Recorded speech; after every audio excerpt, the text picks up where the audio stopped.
Olá amigos, aqui é o Wagner Borges falando. Este é o programa Viagem Espiritual, aqui pelos 95.7 FM da Rádio Vibe Mundial de São Paulo, nosso cantinho espiritualista de todos os domingos, de 11h30 até as 12h30. Na semana passada, eu iniciei um material que eu chamei de Sementes Espirituais, é o embrião de um livro que eu não fiz. Então eu compartilhei com vocês alguns tópicos de ensinamentos gerais da espiritualidade como um todo, oriental, ocidental, antiga, moderna, Jesus, Krishna, Buda, Lao Tse, Iemanjá, Pai Joaquim. Tem um monte de ensinamentos de diversas tradições que eu juntei no material. Pretendi, uma certa época, fazer um livro com estas sementes espirituais de ensinamentos. Acabei não fazendo, e aí semana passada me deu vontade de compartilhar com vocês aqui no programa parte desse material. Eu assim fiz, e agora vamos dar sequência e terminar esse resumo dessas sementes espirituais. Caso vocês gostem, eu posso, numa outra oportunidade, também pegar mais material de sementes espirituais, que é um material muito vasto, são ensinamentos de várias tradições, meios e autores diferentes, numa perspectiva universalista, e aí, mais à frente, eu poderei fazer novamente um compartilhamento dessas sementes espirituais. Então, daqui a pouquinho, eu vou dar sequência e a gente vai concluir. Antes, duas coisas. Alguns programas anteriores, praticamente eu acho que no mês de agosto ou julho, eu comentei com vocês que eu faria um livro sobre Japão e Brasil, a união espiritual desses dois países na parte extrafísica, porque eu vejo diversas entidades japonesas, porque eu moro aqui no bairro da Saúde, que atualmente é o bairro que tem mais japoneses em São Paulo e seus descendentes, mais até do que no próprio bairro da Liberdade. Então, ao longo dos anos, eu moro aqui no bairro da Saúde há 18 anos, eu vi entidades extrafísicas oriundas do Japão ou ligadas aos descendentes em processos normalmente de seres extrafísicos que viveram no Japão e que vão descer para viver no Brasil. Então eu acabo entrando em contato com esse pessoal extrafísico e eles me passam textos e mensagens alusivos a esta conexão Japão-Brasil, Brasil-Japão. Então eu acabei falando com vocês que faria esse trabalho, será feito, mas eu acabei atrasando esse material e nessa semana eu estou mexendo nele. Então eu não sei se até o mês que vem, em dezembro, já estará no ar ou então em janeiro. Até lá esse material estará disponibilizado gratuitamente. São 20 textos que falam da parte espiritual Brasil-Japão, Japão-Brasil, né? É muito legal, direcionado principalmente para os descendentes dos japoneses, que hoje são brasileiros, têm o olhinho puxado, mas estão aqui no Brasil, são brasileiros, embora com o olhinho puxado, os seus pais, seus avós, com toda a tradição antiga do Japão para cá, mas são brasileiros, assim como tem brasileiros, muitos que foram trabalhar no Japão. Então esse material vai ser muito legal e eu espero, quando sair, se eu tiver alguma ajuda de algum de vocês, para traduzir esse material para o japonês e poder botar esses textos também gratuitos em algum lugar lá do Japão, algum site, algum blog, canal, para que outras pessoas possam também ler esses textos no idioma japonês, tá bom? Então, estou trabalhando em cima disso. A outra coisa é que uns 3 programas antes, eu falei que me veio uma intuição de fazer um outro livro chamado Na Luz dos Pretos Velhos, contendo um resumo dos ensinamentos que eu aprendi com esses mentores tão bondosos que operam no astral do Brasil, não somente nas linhas da Umbanda, mas nas linhas afro-brasileiras em geral, e também dentro do contexto espiritualista geral, onde esses pretos velhos, essas entidades tão magnânimas, se manifestam, ajudam as pessoas, são entidades muito queridas aqui do astral do Brasil em relação à população brasileira de forma geral. Então eu comentei que faria um livro, porque eu tenho muitos textos que eu escrevi ao longo dos anos, alguns meus mesmos e outros que eu recebi espiritualmente, desses pretos velhos bem variados, principalmente o pai Joaquim de Aruanda. E eu tive na semana passada uma saída do corpo em que eu fui levado a um determinado plano e se apresentou um grupo de pretos velhos para mim que eu nunca tinha visto, eram de várias linhas espirituais. Um deles se destacou e falou para mim desse projeto do livro ser materializado aqui nesse plano, ser feito, que era um projeto espiritual que eu cumprisse esse trabalho. E a energia deles não deixava dúvida, o amor deles, você está de frente com seres evoluídos que tomam a forma dos pretos velhos ou assim mantêm a forma por causa de situações anteriores deles mesmos, entidades avançadas e amorosas, com pensamentos positivos projetados na minha mente, coisas que não deixam dúvida, consciência a consciência, não há mentira ali, mente a mente, você sabe exatamente o que a entidade quer, qual é a intenção dela, assim como ele percebe claramente o que você pensa e o que você sente.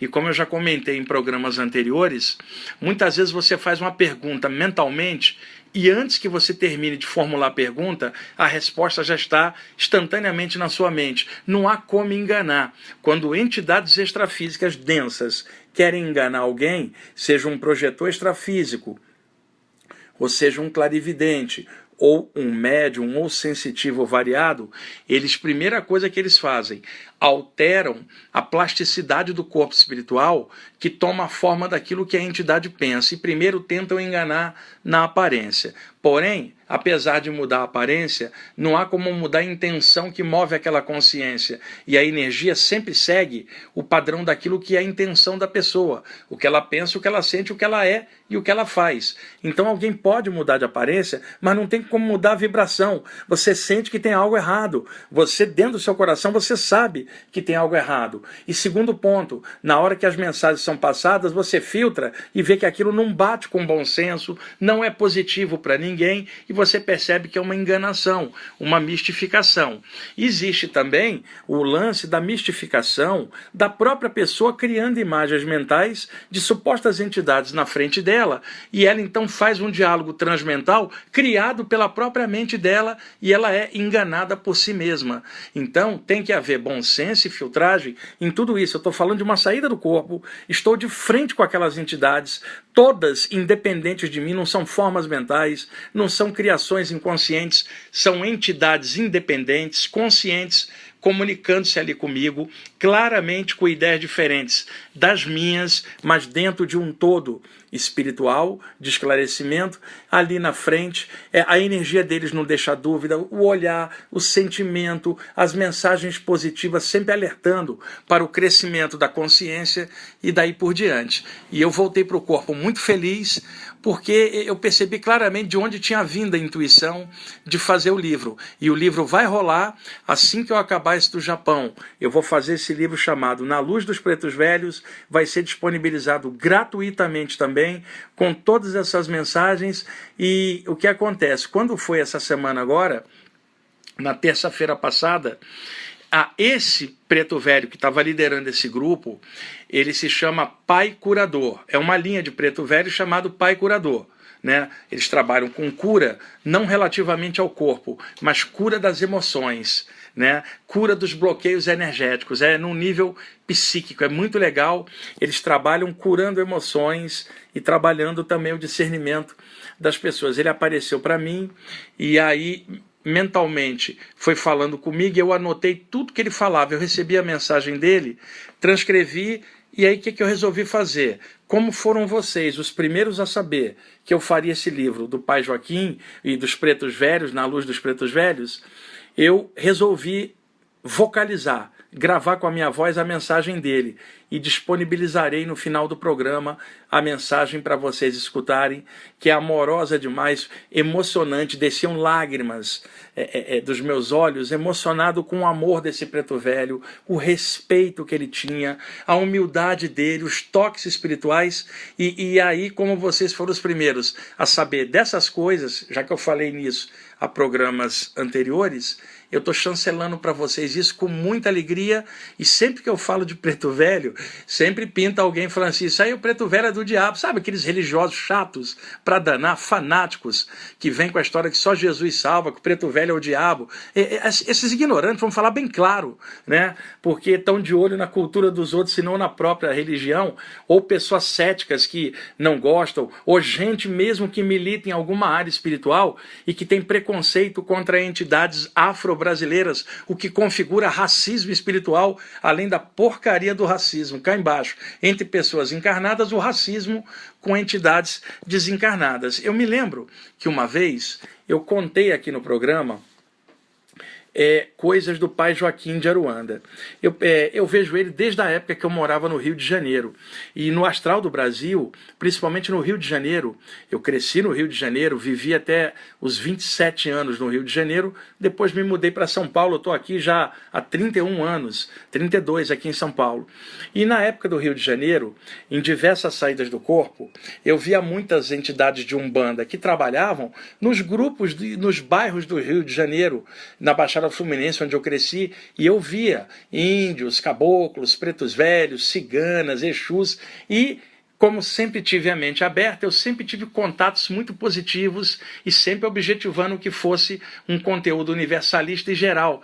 E sempre fui muito ajudado por essas entidades em trabalhos de desobsessão, desmanche de magia e tantas coisas às quais eu era direcionado como médium de desobsessão. Então, eu pude observar muitos detalhes, né? E aí se destacava principalmente o pai Joaquim de Aruanda. Eu tenho 1 ou 2 programas em que eu falo de Umbanda, eu vou botar na descrição do programa aqui quando entrar no YouTube, aí vocês podem clicar lá e assistir eu falando de saídas do corpo em relação a entidades de Umbanda. E uma vez eu perguntei ao pai Joaquim, por que você se apresenta como negro? E aí o pai Joaquim, na minha frente, começou a mudar de forma. O corpo astral é dotado de alta plasticidade. Ele plasma tudo aquilo que a pessoa pensa. Então uma entidade pode mudar o formato da aparência astral dele na sua frente. O preto velho plasmou um alemão, depois um inglês, um chinês e um indiano, na minha frente. Ele falou assim, com qual aparência você quer que eu apareça? Eu já fui alemão, já fui inglês, já fui indiano e já fui chinês em outras vidas. Nas 2 últimas vidas eu fui negro. E eu perguntei, mas por que você aparece como negro e não como indiano, por exemplo, ou chinês, ou inglês, ou alemão, personalidades que você já foi lá atrás? Ele me disse então que ele era muito arrogante, né? Ele, quando reencarnava na realeza, ele abusava do poder sobre os pobres. Quando ele reencarnava na plebe, ele atacava a nobreza, roubava os colegas pobres também, e ele era muito arrogante, ele tinha um poder de concentração muito grande, né? E ele conseguia convencer as pessoas do que ele queria.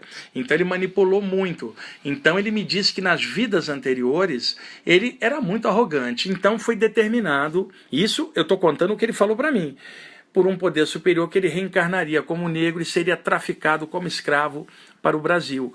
E aqui ele purgou numa vida como negro a sua velha arrogância, as maldades antigas. Depois ele desencarnou, passou um tempo, ele reencarnou novamente como negro. E aí ele se tornou um grande mestre na questão de ervas e na questão de cura com energias da natureza. E aí ele falou, então a minha alforria espiritual foi na condição de ser negro, e assim eu alcancei a minha liberdade, eu venci a minha velha arrogância. Então, em homenagem à raça negra, a qual foi ali que eu me libertei de mim mesmo, venci a mim mesmo, em homenagem à raça negra, eu apareço como negro com muita honra. E aí eu entendi claramente esses mecanismos, né? A gente não está falando de arquétipos ou coisas presas na tradição espiritual. Estou falando de alguma coisa que muda de acordo com o contexto. E esse preto velho, ele pode tomar a forma de um alemão e aparecer num grupo espiritual e ninguém sabe que ele é o preto velho. Assim como ele pode aparecer como o preto velho, ninguém sabe que ele foi alemão, indiano e chinês. Então é importante contar essas coisas para vocês em aberto, no sentido geral. Eu não estou falando dentro do contexto da Umbanda, estou falando num contexto aberto, porque essas entidades aparecem em diversos contextos, eles não pertencem sequer à Umbanda, eles são cidadãos do universo, igual eu e vocês, no momento, na condição de pretos velhos, podendo ampliar isso para lá, podendo tomar outra forma, mas sempre agindo em nome do bem e em nome da luz. É importante esse detalhe. Eu também me lembro que eu contei há muitos anos aqui na rádio sobre uma história que ele me contou. Ele, nessa segunda vida como negro, aqui no Brasil, ele armou uma revolta contra os brancos. Eles estavam sendo muito maltratados. A escravidão, gente, foi um negócio escabroso, né? A gente tem que abominar isso, lutar contra a questão racista, né? Aqui no Brasil foi muito pesado, Estados Unidos, as Américas em geral. Então é bom que a gente não caia novamente nisso com preconceito racial, não somente contra uma raça, mas contra qualquer um. Todo mundo cidadão do universo, pedacinho do mesmo Deus que está em tudo, o mesmo todo que está em tudo, todo mundo tendo sua origem na mesma fonte imanente que é o todo, Deus, Pai, Mãe Divina, o que vocês quiserem chamar na visão do Preto Velho, Olorum, né? E daí Zambi, os nomes que as pessoas quiserem chamar. E ele me contou que ele armou uma revolta, ele era um negro forte, ele serrilhou as correntes na senzala e teve uma festa na casa dos brancos. Eles foram dormir muito tarde, e alguns deles já bêbados.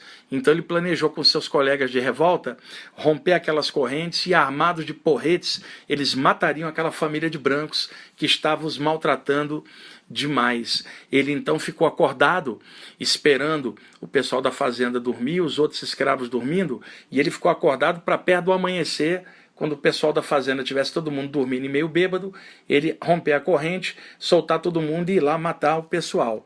Ele ficou acordado a noite inteira sozinho, né, de guarda ali. Quando ele viu uma luminosidade azul banhando assim o quintal da senzala, a parte de fora, ele olhou por uma fresta, né, do galpão de madeira onde eles estavam, e esta luz azul tomou a forma de uma estrela de 5 pontas enorme, que a gente aqui chamaria de estrela prânica, se seguisse o padrão da Kriya Yoga, por exemplo, do Paramahansa Yogananda, Lahiri Mahasai, Yukteswar, Babaji e os grandes mestres da tradição da Kriya Yoga, que remonta, na verdade, a Krishna ensinando para o Arjuna lá atrás, no Bhagavad Gita, que faz parte do Mahabharata. Então, ali aquela estrela pairando ali fora, e aquela estrela telepaticamente se comunicou com ele e falou para ele não fazer a revolta, porque se eles matassem aqueles brancos, ele se enroscaria karmicamente, teria novas reencarnações purgativas, e que ele precisava aguentar aquele sofrimento. E ele perguntou, mas quando eu vou ter minha alforria, minha liberdade? E aquela estrela falou para ele, só na morte você vai ganhar a liberdade. Aguenta, resista. Ele então, essa estrela foi diluindo, ele desistiu da revolta, se pacificou por dentro e foi envelhecendo, gente. Na base do sofrimento ele foi aprendendo sobre ervas, foi se tornando um curador, um sábio, até que um dia ele desencarnou e hoje ele se apresenta dessa forma. Eu estou contando a história dele. E um detalhe curioso, até hoje ele diz que essa estrela era Jesus, na visão dele. Então, olha que história bonita. Aí me vem algum ignorante e me fala que uma entidade dessa é do diabo e que eu vou para o inferno porque eu recebo mensagens desse tipo, e daí por diante, ou alguém cético que não acredita em nada disso, o que é direito da pessoa, olha, eu não acredito, eu falo assim, e daí? Não me interessa, eu vou publicar o livro, esse material vai, e essas histórias que eu estou contando aqui são reais, e eu vou continuar contando como deve ser a nível de esclarecimento espiritual. Então, é legal poder contar essas coisas do Preto Velho aqui para vocês. O tempo está passando rápido aqui, eu estou olhando aqui na contagem, eu nem comecei as sementes espirituais, acabei conversando sobre Preto Velho e no final do programa vocês vão escutar a gravação que eu fiz, verbalizando as palavras do Preto Velho. Eu fui escrevendo, não é uma psicografia, ele apareceu para mim, mentalmente ele ia falando, eu ia escrevendo na hora, depois eu peguei, liguei o celular e gravei, e daqui a pouco vocês vão escutar esse material. Bom, vamos aqui para as sementes espirituais, tá? Vamos lá. Ensinamento da tradição celta, que diz assim: a mente é igual a uma casa mal assombrada, está cheia de fantasmas do passado. Sim, pessoal, principalmente quem está preso em autoculpas, que sempre levam a mente para trás, para o passado, para o calabouço da própria mente, prendendo a pessoas em coisas antigas, as quais ela não superou, não venceu, e isso trava a caminhada da pessoa, e o pior, bloqueia a pessoa e não deixa ela prestar atenção no aqui e agora, que é o momento presente e que é muito importante para as experiências que a gente está aprendendo aqui na Terra. Vamos lá. Ensinamento da tradição taoísta, oriunda lá do Lao Tse, da tradição do Tao Te Ching, um livro que eu admiro, olha, que coisa incrível era o Tao Te Ching, publicado em 600 a.C., e o Lao Tse é a pleiade de sábios taoístas daquela época, não da China de hoje. Chuang Tzu, Li Tzu, Li Tao, e anterior ao próprio Lao Tse, a gente tem o Forri, e tem também o Imperador Amarelo. A tradição chinesa clássica da antiguidade era um espetáculo. Eu sou um admirador dessa tradição, estudei muito, e também por causa da presença de mentores extrafísicos oriundos da tradição chinesa, aos quais eu também via desde cedo e que me ensinaram um monte de coisa. Então, da tradição taoísta, este ensinamento: o sábio pode andar em andrajos, mas carrega uma joia secreta dentro do coração. Ou seja, um sábio pode até não parecer sábio devido à sua roupa simples, mas ele carrega uma joia no seu coração, que é o seu nível de consciência, que não é medido por cor da roupa, grau iniciático, nome esotérico, nada disso. O grau de alguém é medido pelo campo energético da pessoa, que reflete o que ela pensa, o que ela sente, o que ela é e o que ela faz. Aí não tem engano. Alguém pode vestir um manto violeta e sua aura está escura. E alguém pode estar vestido de roupa preta e sua aura está clara. Não é a cor da roupa que determina a qualidade do caráter de alguém. É a atitude dessa pessoa e o nível de consciência. Provérbio chinês, que diz assim: espere o melhor, prepare-se para o pior e receba o que vier. Gente, isso é um código para a vida, né? Vamos lá. Sarro do filósofo, que diz assim: a mente é como um paraquedas, só funciona quando está aberta. Essa não precisa nem explicar, é tão óbvia. Esta aqui eu tirei do Bhagavad Gita, do capítulo 2, versículo 40. Tá? Diz assim: nesta via não há perda, nenhum esforço é em vão, e um pequeno avanço nela liberta do grande medo. O Bhagavad Gita, não se sabe exatamente a data em que ele foi publicado, provavelmente 2500 a.C., ou 2000, ou 1500, não se sabe exatamente. O Bhagavad Gita faz parte de um épico maior chamado o Mahabharata, escrito pelo grande sábio Vyasa. E o núcleo do Mahabharata, que conta a história de uma guerra da família dos Bharatas, que se cingiu em dois lados pela posse de um reino e entrar em guerra, no centro desse grande épico Mahabharata surge um dos guerreiros de um dos lados, chamado Arjuna, com seu mestre Krishna. E o diálogo de Krishna com Arjuna no campo de batalha é o núcleo do Mahabharata, e esse núcleo é chamado Bhagavad Gita. E esse núcleo é tão fantástico porque apresenta os ensinamentos do Krishna para o Arjuna, que os induz extrair esse núcleo, e é a parte essencial do grande épico Mahabharata. Então, no capítulo 2, versículo 40, o Krishna está falando para o Arjuna assim: nesta via não há perda, significando, é a via espiritual, e ela não tem perda ou ganho, porque você não está ganhando ou perdendo, você está se autoconhecendo, está avançando na senda de si mesmo. Nenhum esforço é em vão, ou seja, tudo que se faz de positivo é um acréscimo no nível da consciência. E ele diz: e um pequeno avanço nessa trilha liberta do grande medo. Qual é o grande medo? O medo da morte, pessoal. Quebrar o medo como uma ideia não significa que você queira morrer, mas você começa a entender esses processos de nascer, crescer e um dia partir de volta para casa. Ainda mais um estudante espiritual de qualquer área precisa estudar essas coisas para, na hora que acontece uma coisa ou com um ente querido ou com a gente mesmo, a gente possa lidar com isso com mente clara, com coração generoso, com amor e consciência, em vez de cair na vala do desespero. Simplesmente trabalhar em cima, superar e ir em frente e expandir a consciência. Lá na frente ocorrerão reencontros e a gente vai ter isso eventualmente, que nós também vamos partir uma hora, seja lá quando Deus chamar a gente, na hora que Ele quiser. Então eu vou repetir: nesta via não há perda, nenhum esforço é em vão, e um pequeno avanço nela liberta do grande medo. Isso está no Bhagavad Gita, capítulo 2, versículo 40. por incrível que pareça. Na semana passada, eu recomendei para vocês o livro Autobiografia de um Yogi, do Paramahansa Yogananda. Num dos capítulos desse livro, ele fala que uma das orientações do mestre Babaji dizia o seguinte: recorta esse trechinho do capítulo 2, versículo 40, guarda, porque ele é o cerne de todo o desenvolvimento espiritual.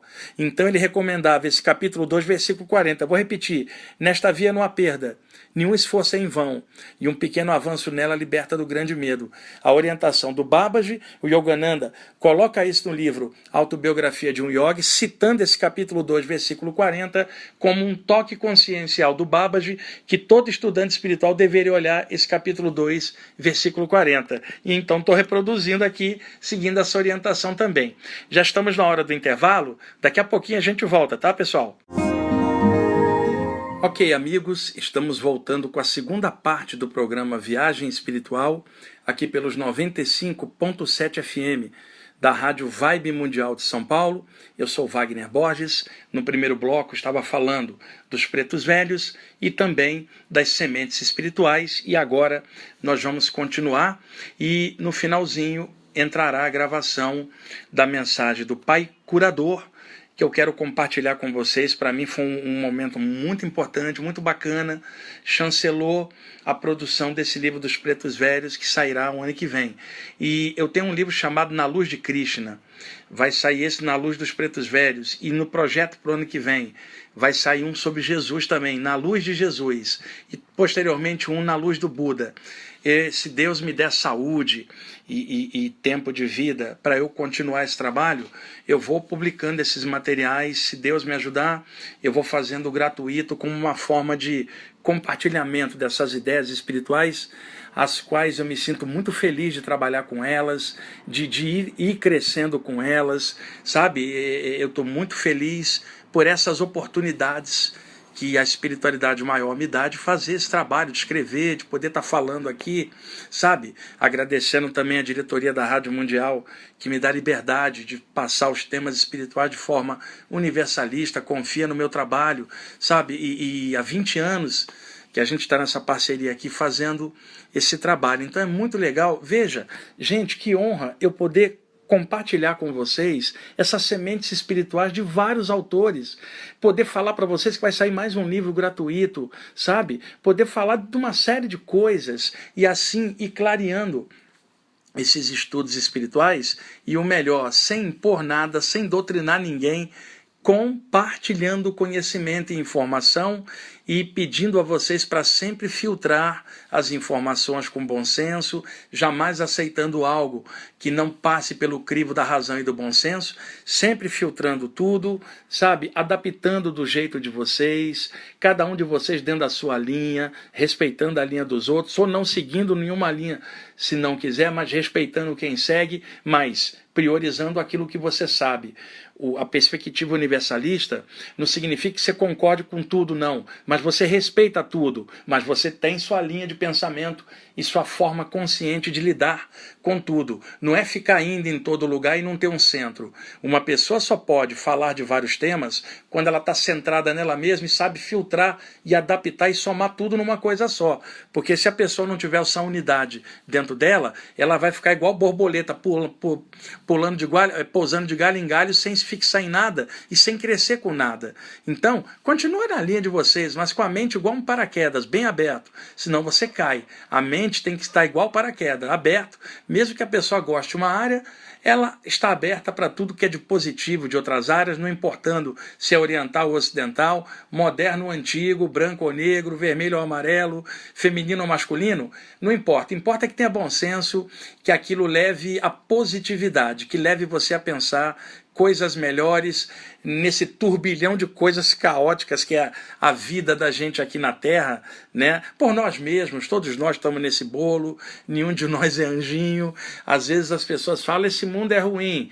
Tá, mas eu conheço um monte de gente boa nesse mundo que luta por climas melhores. Aí alguém fala, mas o mundo está ruim, por que você fala disso? Porque é o que o meu nível de consciência pede para fazer. Eu não vou compactuar com coisa ruim, nem com a negatividade geral. E nem que o mundo inteiro quisesse fazer coisa ruim, eu não faria, porque o meu nível de consciência me diz que eu não me sinto bem fazendo isso, e sim, pelo contrário, eu me sinto bem fazendo o que é positivo, principalmente no caminho que eu escolhi, que é a via espiritual bem aberta. Então, alguém fala assim, o mundo está caótico, tá, mas dentro da consciência sua, que você não esteja caótico, que eu não esteja, e que a gente aproveite a oportunidade dos estudos espirituais da gente, sejam lá quais forem, para a gente alcançar equilíbrio, mesmo em meio a esse mundo, essa humanidade violenta, complicada, e que a gente não fique apontando isso, e sim apontando o melhor que vem de dentro da gente para fazer o melhor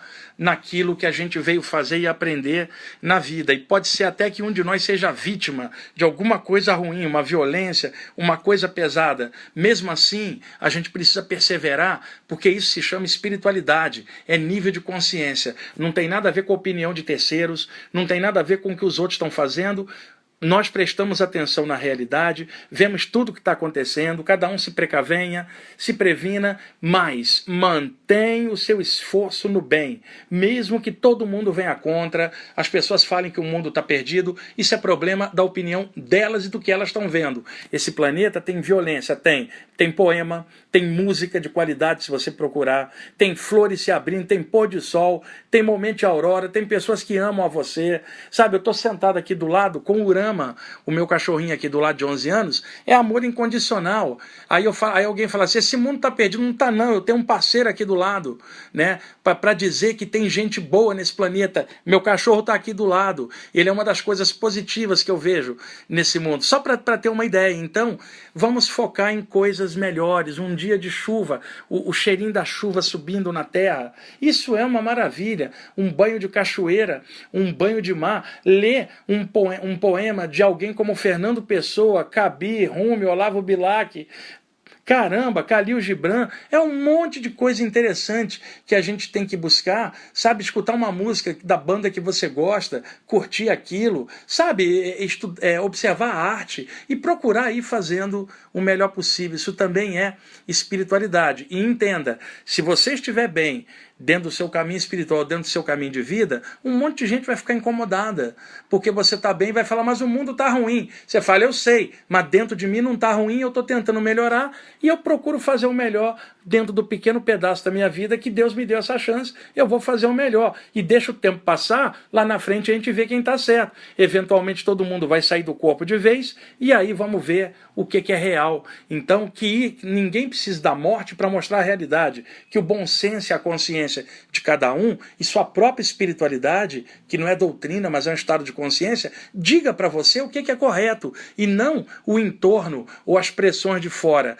porque quem caminha bem vai ser atacado porque tenta fazer o bem, e isso vocês sabem, grandes mestres passaram por isso, é só observar Jesus, observa. O Buda foi criticado pelo status quo religioso da Índia naquele momento. O Krishna foi flechado. Sabe? É só olhar grandes mestres, o que eles passaram por descer para fazer o bem. Nós não somos mestres, somos pessoas aqui aprendendo um monte de coisa. Então, dentro do pequeno que a gente vai fazer, vamos fazer o melhor possível. Farpas virão, isto é natural. Mas aí a gente olha os ensinamentos de Jesus, Buda, Krishna, essas sementes espirituais e fala, eu vou perseverar e eu sou feliz dentro de mim, mesmo que o mundo esteja caótico, eu estou fazendo o meu melhor, por isso eu estou em paz com a minha consciência. É muito legal se a gente começar a olhar as coisas com um viés mais positivo, pela nossa própria consciência. Então, vamos novamente para as sementes. Esse aqui é um pensamento do Pitágoras, maravilhoso, o grande sábio grego. O pensamento de Deus constrói universos. Teu pensamento constrói a ti mesmo. Essa não precisa explicar, é alta sabedoria. Essa aqui também. O mal que me fazem não me faz mal.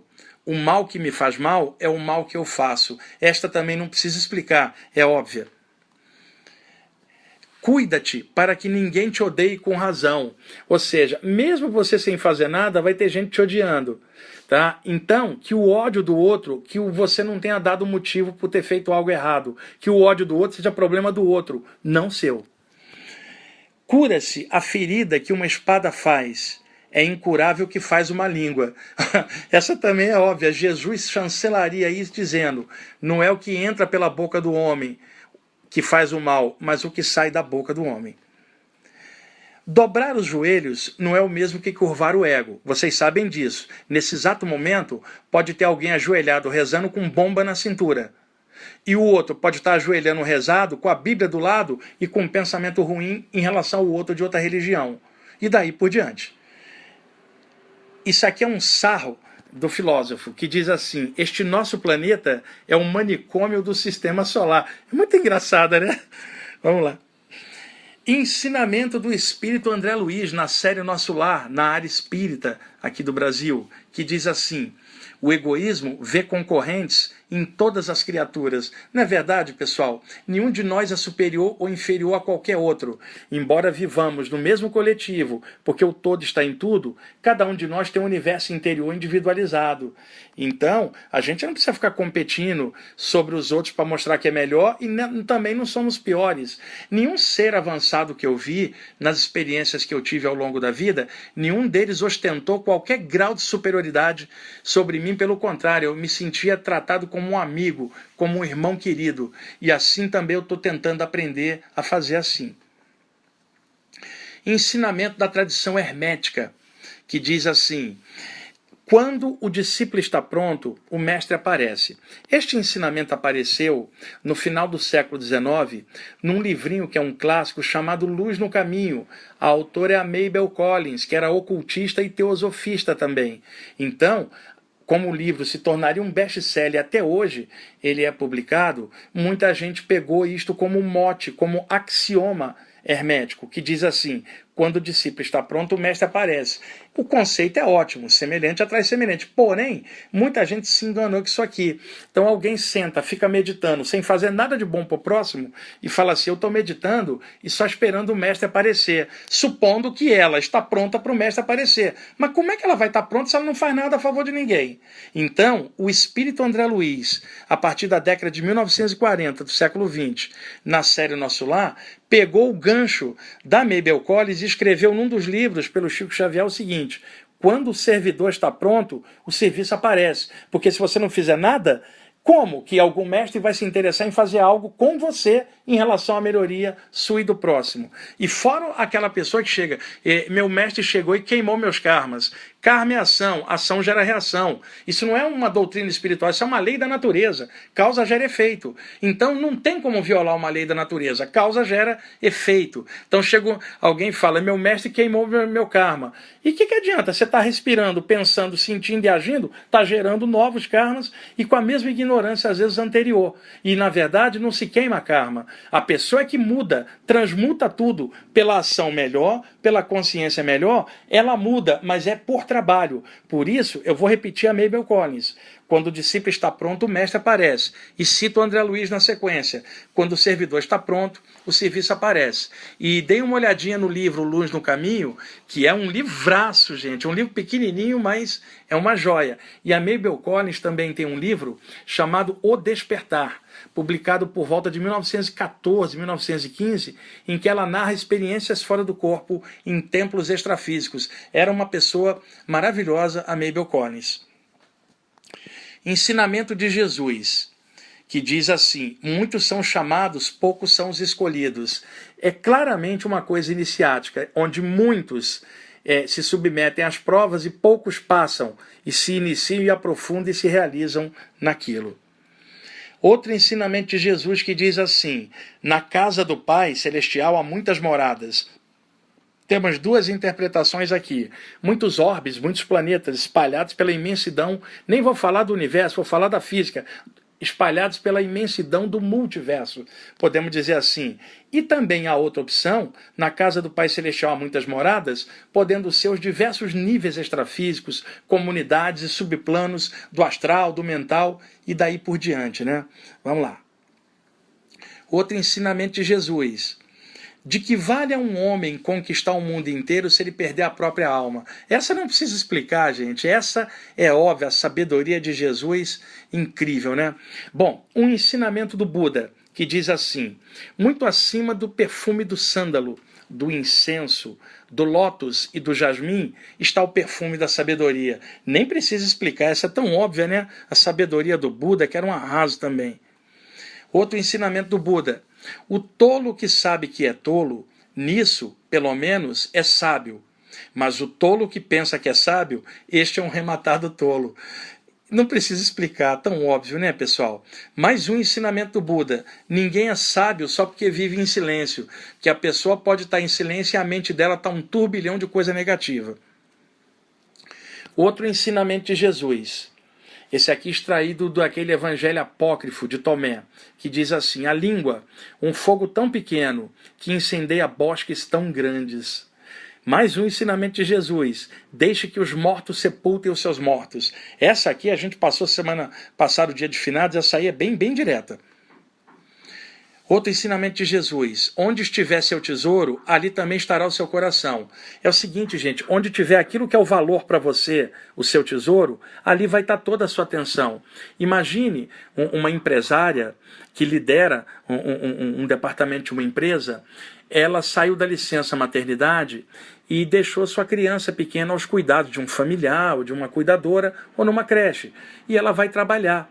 Ali ela desempenha seu papel profissional e ela tem uma foto da criança ali na mesa. E ela olha para aquela foto. Embora ela esteja ali presente no trabalho dela, na empresa, eu pergunto para vocês, aonde está o coração dela? Com a criança lá em casa, que é o seu tesouro.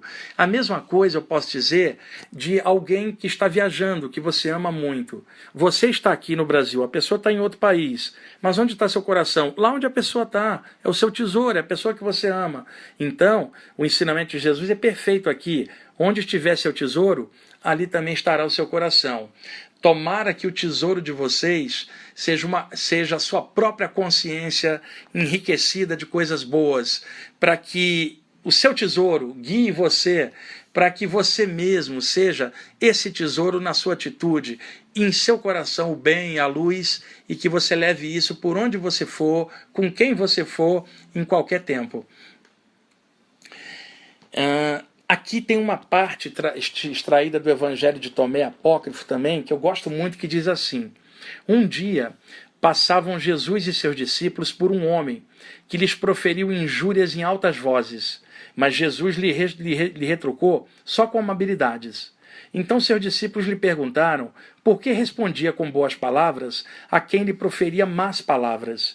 Ele lhes respondeu assim: cada um dá o que tem em sua despensa. Ora, o cara chegou xingando Jesus.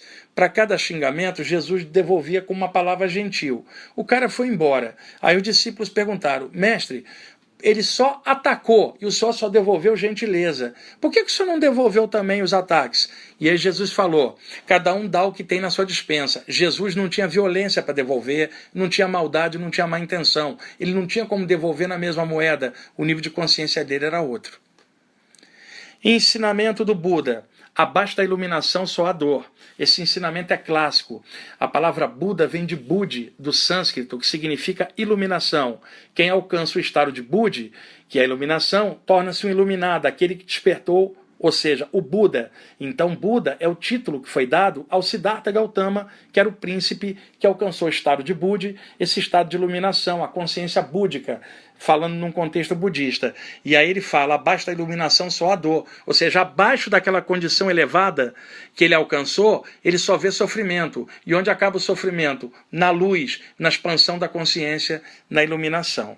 Por isso, em correlação, há um ensinamento hermético que diz assim: quem quer mais luz, que seja luz. Sabe? Para atrair a própria luz a partir da luz que já está dentro. Eu vou parar por aqui, ainda vai sobrar mais um pouco dessas sementes espirituais para o próximo domingo, tá bom? E eu deixo vocês agora com a gravação do material do Pai Curador, o Preto Velho, e aí no finalzinho já entrará a vinheta de encerramento. Amigos, muito obrigado por vocês estarem assistindo, escutando o programa Viagem Espiritual, e é com muita alegria que eu faço o programa e agradeço a diretoria da Rádio Mundial por me permitir fazer o programa do jeito que eu faço, tá bom? Um grande abraço a todos.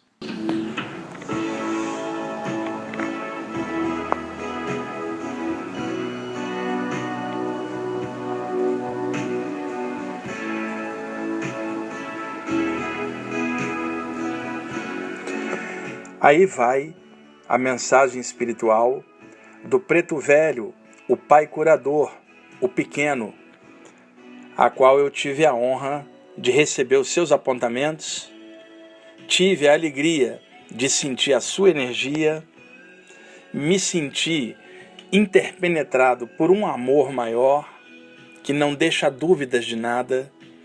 A energia é o cartão de visita de cada um. Pelo teor e qualidade da energia, se sabe claramente qual é o nível daquela consciência que passa aquela energia. E pelo teor e conteúdo da mensagem que é passada, filtrando com bom senso, se reconhece claramente o selo da luz maior, o selo da espiritualidade, e também que aquilo visa o progresso de todas as consciências, visa sempre algo positivo.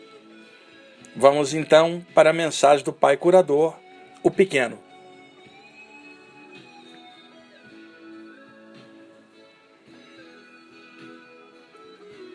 Filho, nem tenta ler o coração dos outros. Você não aguentaria. É muita lamentação e pouca compreensão.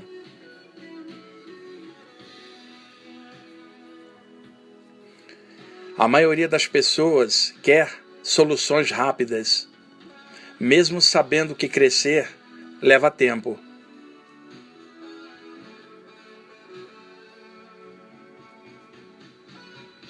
Nas questões afetivas, então, é um rolo só.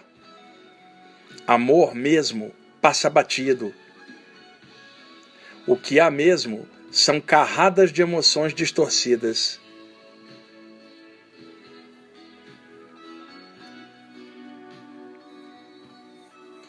Alguns querem carpir trilhas de vingança, mesmo conhecendo as leis da natureza, onde tudo volta ao seu próprio emissor. E quando o karma bate forte, no rebote, a grita é geral. Todos querem ser felizes, mas bem poucos trabalham para isso. Os guias espirituais têm a paciência de Jó, multiplicada por milhões de vezes. E mesmo vendo tantas sandices, eles tentam clarear as coisas.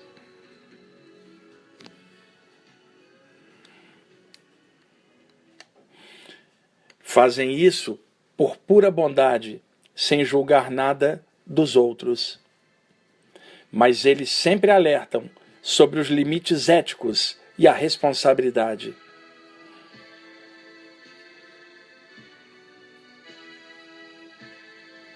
A canção interna das pessoas é cheia de confusão.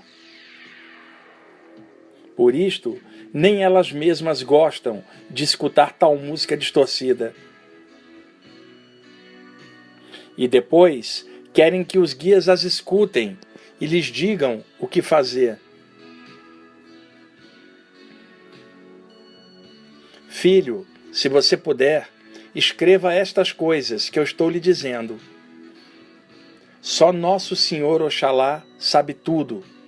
Só Ele compreende os corações.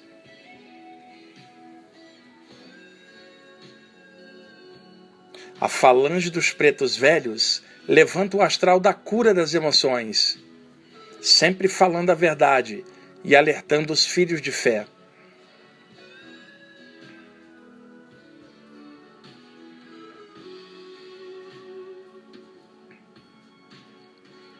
O respeito a Oxalá em primeiro lugar. A maior magia é o amor em ação, a caridade feita de coração. Muitos me chamam de Pai Curador, mas quem cura mesmo é Oxalá. Filho, ele é a sua fonte imanente e a minha também. Suas lágrimas também são minhas lágrimas, pois o amor de Oxalá transborda por nossos olhos. Que ele nos permita seguir na luz. Eu já limpei vala de esgoto. Hoje eu limpo os corações em nome de Oxalá. Eu tomei muitas chibatadas no lombo e hoje devolvo tudo em forma de caridade. Oxalá me deu esta graça e eu ajudo a curar invisivelmente. Esta é uma grande responsabilidade. E eu estou aqui com vocês como mais um trabalhador da luz. Nós somos pequenos irmãos de bênçãos. Diante do grande amor de Oxalá, nós todos somos pequenos.